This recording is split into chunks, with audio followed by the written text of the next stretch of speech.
Shout out to my pops tonight. It was his birthday on Thursday. He's turning the young old age. I don't know what I'm thinking. The ripe young age of 50 negative. I think he's 25 now. 25, something like that. 25, 26. I don't know. He was really young when he had me, so that's cool. But, are you listening right now? Wow. Alright, I'm gonna turn up my man Kyle over here in the production booth listening right now. What's up, Kyle? How you doing, man? What's up, Scotty? Can you hear me okay? Yeah, I can hear you. So your dad's 25? 25. And you're 20. 20. That seems like a bit of an accomplishment for him there. He was real young. You know, getting around the playground at 5 years old. You hit that. You just hit that. Some of us hit that stage a little bit earlier than others. Play a little bit of bar tag and then go tap someone onto the slide. I think it was swing sets. I think this conversation is moving away from FCC appropriate. Yeah, especially because it's kids. This is all you, Kyle. Yeah, we're almost talking about child pornography here. Which is a bad thing. Yeah, of course. Of course. I deleted all of mine yesterday. It's terrible to have. Just came to your senses.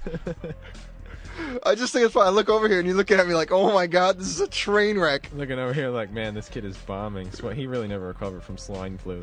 I think that's... Oh man, yeah. Swine flu just killed you. Swine flu is not that bad though. Yeah, tell all the people that died. Okay. And we're back with my man Sean. What's up, man? How you doing? Pretty good. How about you? How's your Saturday evening going?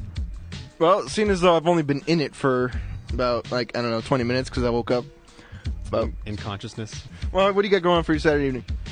Well, I don't know. I have no idea. We'll just figure it out. Maybe I'll We're going to strip club. A trip down on coffee. Yeah, sure. Yeah, go to the Bunny Ranch. I've been there before. It's pretty weird. Really? I've never been. Oh, really? You've never been? No. It's like... I had the chance to go when I was a freshman, but I had a girlfriend at the time, so it didn't really seem right. It's like the bar in Star Wars. Just a bunch of weird people. My friend doesn't like you. Stuff. Wasn't there a stabbing at the LMFAO concert the other night? That's what Emily claimed, but who knows? Let me see if Kyle can weigh in on this. Kyle, you there? I'm here. How's it going, man? It's going all right. I I have a question, though. Yeah. How did you have a girlfriend freshman year when you've been gay since, like, the 12th grade? Wow, thanks, Kyle. Well, all those special nights we had together, I guess those meant nothing?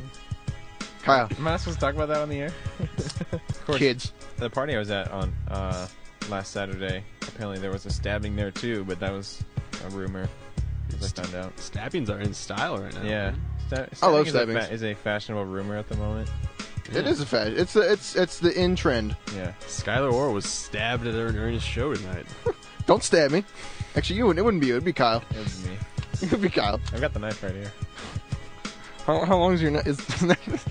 How long is my neck? You're so off, Skylar. You need that double shot to kick in, like right. I like it how I'm the GM and yet I'm the one who rides the line the finest. Like I'm the one who's like right on the edge of what can like. I do have a strike on myself. Yeah. For what? I called in on Ellie's show. That's right, and you swore. Yeah. Yeah, but you can just probably take the strike off. He put the strike on. Well, yeah, no, I put the strike on my own. He likes On my own punishing himself. He's got a weird fetish. self-flagellation. It's my thing. And we're back. All right, everybody. This is Camp Student Radio, Vital Variety here with Skylar Orels. My man Sean Florchak Flicks up in here. How's it going, man? What up, man? It's pretty good. Pretty good. How about you? Doing all right. Kyle's not paying attention there. Whoa, dude, check it out. So I found Camp on iTunes. Let's see. No way. Whoa, what is happening? Are you screwing with me right now? Wow. Yo, Greg's up in here. Greg Goodrum, our programming director, has not been on the radio in probably about 15 years. Dude, don't get carried away. I'm not Dave Davison in this here. I mean, it's not like I remember 38 years ago when I enrolled as a freshman. Now the fourth time I saw Rush. You guys ever listen to the band Yes? So anyway, Sean, do it up with some reviews for us. What do you got? All right, well, our first movie is Disney's A Christmas Carol. Came out yesterday. Directed by Robert Zemeckis and stars Jim Carrey, Gary Oldman, Colin Firth, etc. This movie was pretty cool. It was in 3D, first off, which was, you either hate it or you really like it. but I liked it. I thought it was awesome. And a few of the complaints for the movie were that it is based on a very symbolic story, and A it's classic. Yeah, it's very hard to keep to that story without making everyone angry. And that I think was its biggest weakness. It kind of Zemeckis throws his own feel into the movie. He kind of just strays away. He kind of throws in his own little. What are some of his movies from the past? Ooh, Just to give me a feel. No, I mean, you know, Greg? Polar Express. Waterworld, Polar Express. I wanted to see Polar Express, too. I haven't seen it. All right. Apparently, it's not good. So. Anywho. So, Christmas Carol.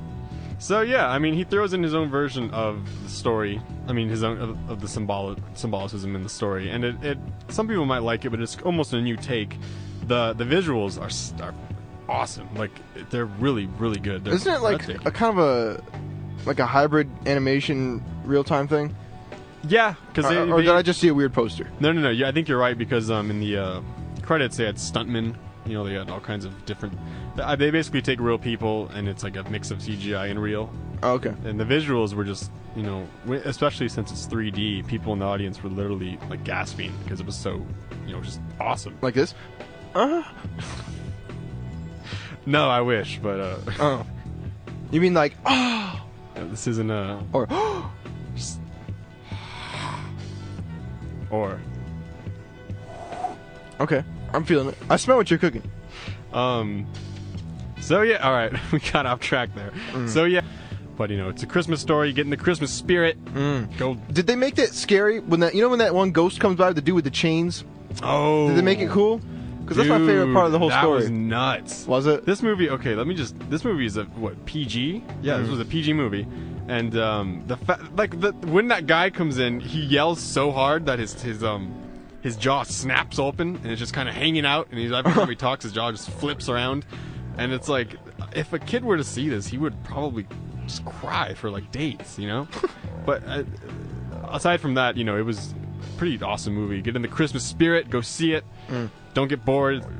It's a cool story. Awesome visuals. I give it a B. A B? Well, where's that A? The A is because it does tend to drag a little bit with the dialogue, and it kind of just...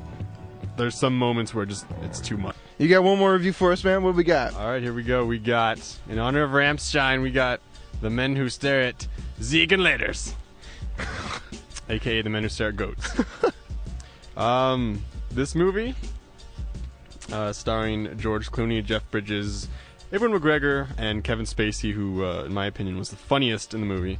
It was pretty much just about a group of, a reporter who tracks down a group of psychic military spies who are trained heavily to basically use psychic powers to fight in the military, and it's really more of a comedy, type thriller, but mostly comedic. I had really high expectations for the movie, and it started off great. They developed the characters, the story was good, it was funny, it was really funny, and then it just didn't happen. It was almost like butter, put over too much bread. I know that feeling when it just doesn't happen. It just doesn't happen, man. Yeah, that's inappropriate. We can't talk about that on the air. I'm talking about the movie, man. Yeah, okay, we know what you're talking about. Kyle, you have a dirty mind. Get your mind out of the gutter. We know what you're talking about, Skyler. Anyway, I'm not talking about for me. I want to hear this review. Go ahead. This lewdness of that comment, I lost my train of thought now. So yeah, it's just kind of it's almost a parody of itself. It just doesn't take itself seriously. It's just kind of a bunch of funny scenes trying to just be a cool movie, but it's just funny scenes with no real purpose, and it just kind of, a lot of it doesn't even make sense. You come out of the movie not knowing exactly what the goals were. Overall, it was kind of disappointing. It had its funny moments. Kevin Spacey was hilarious, but I'd have to say C+. C plus. C+. Wow. Well, Yeah, it's too bad. hey, we can't all have perfect reviews. Yeah, we can't. All right. Well, but what we can have? What's that? Is that We can have Rammstein. Ziegen letters? Well, yeah. We're gonna play a track. We're gonna close out with a track called "America" off of Rise Rise, one of the greatest Rammstein albums out there ever. And Hope you guys enjoy. You've been listening to Vital Variety here on KAMP Student Radio Station. Skylar Orioles.